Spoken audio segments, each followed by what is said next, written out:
നമുക്കെല്ലാവർക്കും ഇഷ്ടമുള്ള ഒരു പച്ചക്കറിയാണല്ലോ സാലഡ് കുക്കുംബർ. 3-4 ചെടികൾ നട്ട് എൻ്റെ വീട്ടിലേക്ക് ആവശ്യമായ കുക്കുംബർ എങ്ങനെയാണ് ഞാൻ വിളയിക്കുന്നതെന്നാണ് ഈ വീഡിയോയിലൂടെ ഷെയർ ചെയ്യുന്നത്. എനിക്ക് സാധിക്കുമെങ്കിൽ ഉറപ്പായിട്ടും നിങ്ങൾക്കെല്ലാവർക്കും സാധിക്കും. അല്പം സമയം കണ്ടെത്തിയാൽ മാത്രം മതി. വെള്ളരി വർഗ്ഗത്തിൽപ്പെട്ട സാലഡ് കുക്കുംബറിൽ ആൻറ്റി ഓക്സിഡൻറ്റുകളെ കൂടാതെ ധാരാളം വൈറ്റമിനുകളും ധാതു ലവണങ്ങളും അടങ്ങിയിട്ടുണ്ട്. Vitamin K, A, E, C, potassium, magnesium എന്നിവ അവയിൽ ചിലത് മാത്രമാണ്.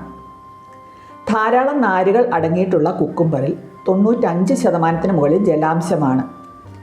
അതുകൊണ്ട് തന്നെ ദഹന പ്രക്രിയയെ ക്രമീകരിക്കുന്നതിനും ശരീരത്തെ ഹൈഡ്രേറ്റ് ചെയ്യുന്നതിനും അത്യുത്തമമായ ഒരു പച്ചക്കറിയാണ് കുക്കുംബർ.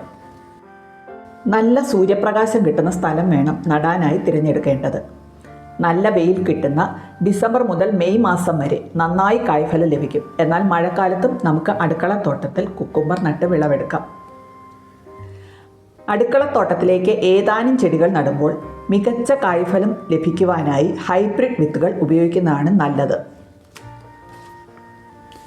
ഇപ്പോൾ മിക്കവാറും നഴ്സറികളിലും അതുപോലെ തന്നെ ഓൺലൈനായും ഹൈബ്രിഡ് വിത്തുകൾ ലഭിക്കും. നാടൻ വിത്തുകളെ അപേക്ഷിച്ച് ഇവയ്ക്ക് വില കൂടുതലാണ്.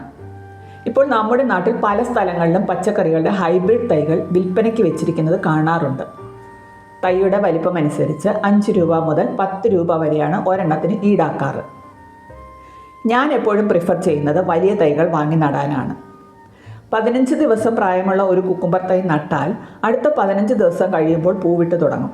വീണ്ടും ഒരു 10-12 ദിവസം കഴിയുമ്പോഴേക്കും ആദ്യത്തെ കായ പറിക്കാൻ തയ്യാറായിട്ടുണ്ടാവും. നല്ല നീർവാർച്ചയുള്ള മണ്ണിലാണ് കുക്കുംബർ നടേണ്ടത്. നേരിട്ട് തറയിൽ നടുമ്പോൾ 2 അടി വ്യാസവും 1.5 അടി താഴ്ചയുമുള്ള കുഴിയിൽ മേൽമണ്ണും ചാണകപ്പൊടിയും കൂടി മിക്സ് ചെയ്ത് നിറച്ച ശേഷം വിത്തുകൾ നടാം. ഒരു തടത്തിൽ 4 വിത്തുകൾ പാകി മുളച്ച് 2 ആഴ്ച കഴിയുമ്പോൾ ആരോഗ്യമുള്ള 2 തൈകൾ നിർത്തി ബാക്കി പറിച്ചു കളയണം. നേരിട്ട് തറയിൽ നടാൻ സൗകര്യമില്ലെങ്കിൽ ഗ്രോ ബാഗിലും നടാം. ഗ്രോ ബാഗിലാണ് നടുന്നതെങ്കിൽ ഒരു ബാഗിൽ ഒരു ചെടി നിർത്തിയാൽ മതി. കുക്കുംബർ നന്നായി വേര് പടർന്നു വളരുന്ന ഒരു ചെടിയാണ്. തറയിൽ നേരിട്ട് നടുമ്പോൾ വേരുകൾ പടർന്നു വളർന്ന് ചെടിക്ക് ആവശ്യമായ പോഷകങ്ങളും വെള്ളവും വലിച്ചെടുക്കും.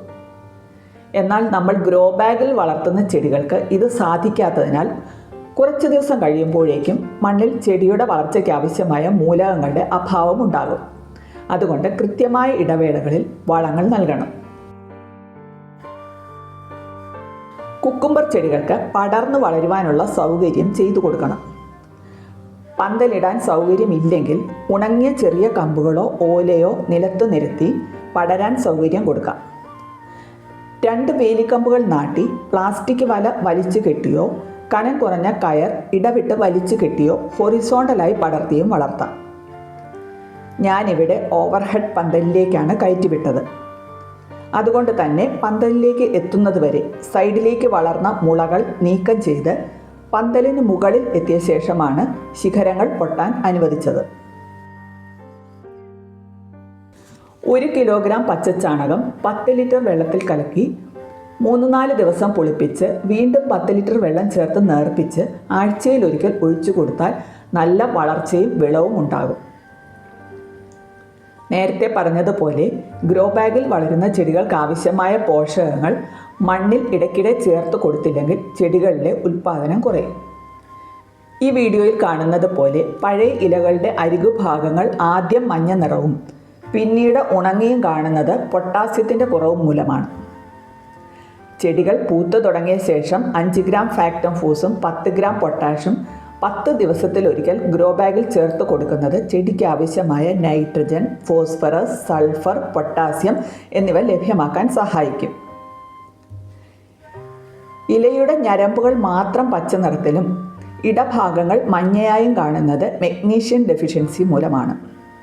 മഗ്നീഷ്യം സൾഫേറ്റ് അല്ലെങ്കിൽ എപ്സം സോൾട്ട് 5 ഗ്രാം 1 ലിറ്റർ വെള്ളത്തിൽ കലർത്തി ചെടികളിൽ സ്പ്രേ ചെയ്യുകയോ 2-3 ആഴ്ച ഇടവേളകളിൽ 5 ഗ്രാം വീതം ചുവട്ടിൽ ചേർത്ത് കൊടുക്കുകയോ ചെയ്യുന്നത് നന്നായിരിക്കും. ഇവിടെ കാണുന്നത് പോലെ അറ്റം നേർത്ത് ഷേപ്പില്ലാത്ത കായ്കൾ ഉണ്ടാകുന്നത് ബോറോണിൻ്റെ കുറവ് മൂലമാണ്. ഇത് പരിഹരിക്കാൻ 1/2 ടീസ്പൂൺ ബോറാക്സ് 1 ഗ്രോ ബാഗിൽ എന്ന കണക്കിൽ 1 മാസം ഇടവിട്ട് മണ്ണിൽ ചേർത്ത് ഇളക്കി കൊടുക്കാം. കായ്കളിൽ 95% ജലാംശമായതുകൊണ്ട് തന്നെ രാവിലെയും വൈകിട്ടും ജലസേചനം നടത്തണം.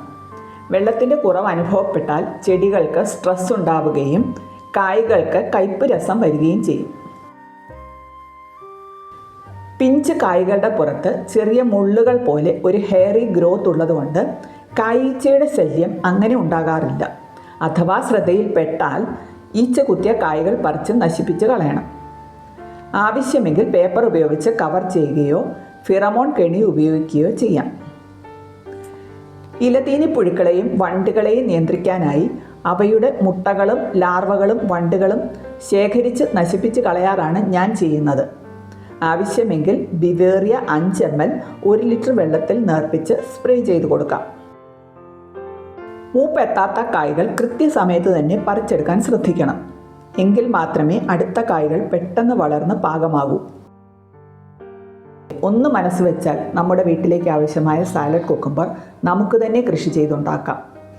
വീഡിയോ ഇഷ്ടമായെന്ന് കരുതുന്നു. നിർദ്ദേശങ്ങളും അഭിപ്രായങ്ങളും ദയവായി കമൻറ്റ് ചെയ്യുക. മറ്റൊരു വീഡിയോയുമായി വീണ്ടും കാണാം. Thanks for watching.